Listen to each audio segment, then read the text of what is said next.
Check the finances now. We'll bring in CommSec's Tom Piotrowski. How are we looking today, Tom? Pete, not too bad. We're going to kick off with a gain, only a modest one, up by around 0.2%. That's rare. Yeah, well, look, you wouldn't mention it in notes home, but still, in the context of the pressure that the markets have been under in recent times, it's refreshing. So the point that is worth making is that there was quite an impressive recovery on Wall Street, particularly from the tech sector.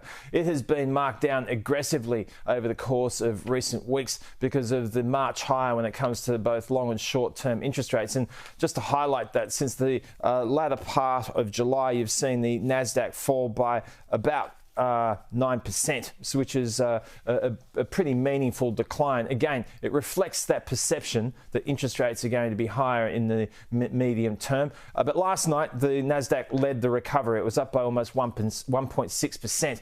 And one of the stars of the technology space was the leader in that recovery. Nvidia shares were up by about 8%. They're going to report their earnings in a day's time, and there are high hopes for those numbers. So this will be an important figure. There's a lot riding on them, so that will be worth looking out for. Tesla is also another stock worth talking about, Pete. It has been really marked down for a variety of reasons. Concerns about margins, growth in China, the picture in China generally. It's cost cutting that has been a feature, a price cutting in relation to its products. The stock has fallen by about 20% over the course of the last 3 weeks, close to, not exactly. And last night it was up by 7%.